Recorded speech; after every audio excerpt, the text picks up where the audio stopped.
viewers, welcome to Nila's Recipes. இன்னைக்கு நாம பார்க்க போறது பைத்தம் பருப்பு பாயசம். இதுக்கு நான் பாலோ இல்ல தேங்காய் பாலோ எதுவுமே சேர்க்காம செஞ்சிருக்கேன். இந்த பாயசம் ரெசிபி ரொம்பவே டேஸ்டியா இருக்கும். வாங்க இது எப்படி செய்யறதுன்னு பார்க்கலாம். பைத்தம் பருப்பு பாயசம் செய்யறதுக்கு ஸ்டவ் ஆன் பண்ணி ஒரு பேன்ல 1.5 டீஸ்பூன் அளவுக்கு நெய் சேர்த்திருக்கிறேன். இந்த நெய்யில் முந்திரி ஒரு 20, திராட்சை உலர்ந்த திராட்சை ஒரு 20 சேர்த்துக்கிறேன். இதை ரெண்டும் நல்லா பொன்னிறமாக வறுத்து எடுத்துக்கணுமா இருக்கும். இது ஓரளவுக்கு நல்லா வறுபடட்டும்.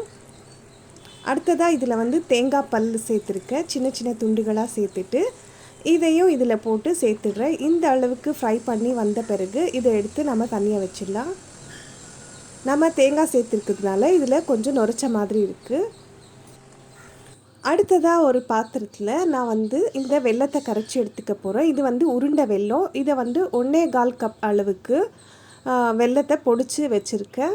இந்த வெல்லம் இதுக்கு சரியாக இருக்கும். இதில் அச்சு வெல்லம் அந்த அளவுக்கு நல்லா இருக்காது. இதில் ஒரு 5 டேபிள் ஸ்பூன் அளவுக்கு தண்ணி சேர்த்துக்கிறேன். அதாவது இது 1/4 கப் இருக்கும். இந்த தண்ணியை சேர்த்துட்டு இது நல்லா கொதிச்சு வரட்டும். அதாவது பாகு எடுக்கக்கூடாது, நல்லா கரைஞ்சி வந்தாலே போதும். இப்போது வெல்லம் நல்லா மொத்தமாக கரைஞ்சி வந்துட்டுருக்கு. இதை எடுத்து தனியாக வச்சிடலாம். தேவைப்படும் போது இதை வடிகட்டி யூஸ் பண்ணிக்கலாம்.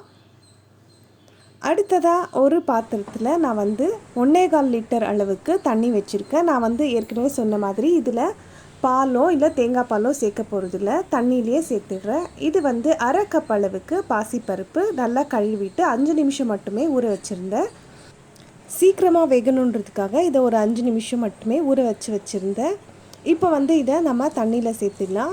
இதை சேர்த்துட்டு ஒரு 10 நிமிஷம் இது வேகட்டும். 10 நிமிஷத்துலேயே இது ரொம்ப நல்லா வெந்து வந்துடும்.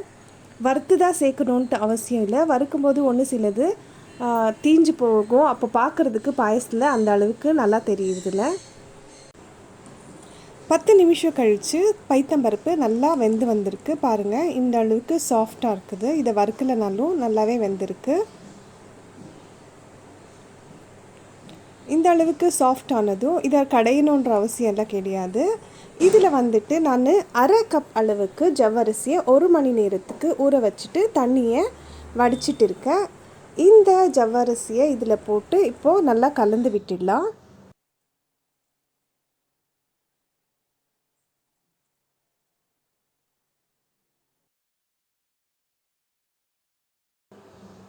இந்த ஜவ்வரிசி லேசாக அடி பிடிக்கிறதுக்கு வாய்ப்பு இருக்கிறதுனால அப்பப்போ கிளறி விடணுமா இருக்கும். இது சரியாக 10 நிமிஷம் வெந்து வந்தாலே நல்லா கண்ணாடி மாதிரி வெந்து வந்துடும். நல்லா டிரான்ஸ்லசென்ட்டாக இருக்கும்.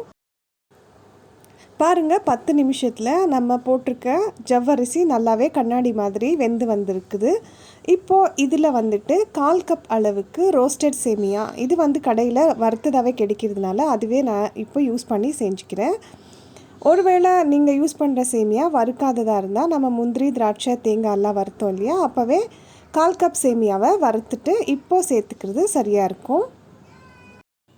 சேமியா சேர்த்து 2 நிமிஷத்துக்கு இதை கொஞ்சம் நேரம் வேக விட்டுக்கலாம். இதை வேக விட்டுட்டு நம்ம ஏற்கனவே கரைச்சி வச்சுருக்கோம் இல்லையா வெல்லம், அதை ஒரு ஃபில்டரால் வடிகட்டி எடுத்துக்கலாம். இதில் இருக்கிற தூளோ இல்லை கல்லோ எதுவும் பாயசத்தில் சேராமல் இருக்கும். இதை சேர்த்துட்டு நல்லா ஒரு தடவை கலந்து விடலாம். இதோட கலர் பார்த்தாலே நமக்கு தெரியும். வெல்லத்தில் இருக்கிற ஸ்வீட்னஸ் இந்த பாயசத்துக்கு போதுமானதாக இருக்கிற மாதிரி தெரியும். அதாவது இந்த கலர் தேன் கலரில் இருக்கும். பார்க்கும்போதே நமக்கு இதை கரெக்டாக தெரிஞ்சுக்க முடியும். ரொம்ப டார்க்காக இருந்தால் வெல்லம் அதிகமாக சேர்த்துருக்கிறதா அர்த்தம். இப்போ பாருங்கள், இதுதான் பர்ஃபெக்டான கலர் இந்த பாயசத்துக்கு.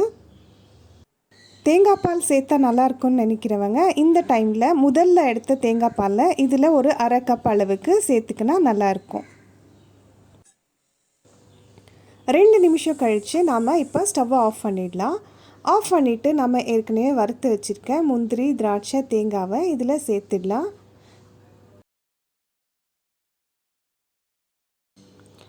அப்புறம் வாசனைக்காக ஒரு 1/2 டீஸ்பூன் அளவுக்கு ஏலக்காய் பொடியை சேர்த்துடுறேன்.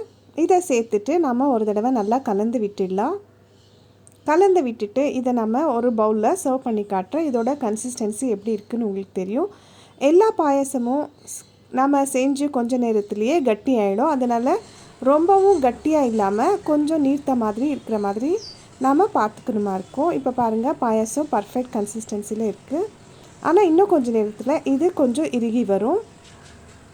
இந்த டேஸ்டியான பாயாசத்தை நீங்களும் ஒரு தடவை செஞ்சு பார்த்துட்டு எனக்கு கமெண்ட் செக்ஷனில் தெரிவிங்க எப்படி வந்ததுன்னுட்டு. இப்போது டேஸ்டியான கமகமன்னு நம்ம பைத்தம்பருப்பு பாயாசம் ரெடி ஆயிடுச்சு. இன்னைக்கு நான் செஞ்ச இந்த பைத்தம்பருப்பு பாயாசம் ரொம்பவே ஈஸியானது. நீங்களும் வீடியோவை பார்த்துருப்பீங்க. இந்த வீடியோ உங்களுக்கு பிடிச்சிருந்தா லைக் பண்ணுங்க, ஷேர் பண்ணுங்க, கமெண்ட் பண்ணுங்க. இது வரைக்கும் சப்ஸ்கிரைப் பண்ணலன்னா சப்ஸ்கிரைப் பண்ணுங்க. அதோட எங்க சேனலை உங்க ஃப்ரெண்ட்ஸ் அண்ட் ரிலேட்டிவ்ஸ்க்கு சப்ஸ்கிரைப் பண்றதுக்கு சஜஸ்ட் பண்ணுங்க. தேங்க்யூ ஃபார் வாட்சிங். பாய்.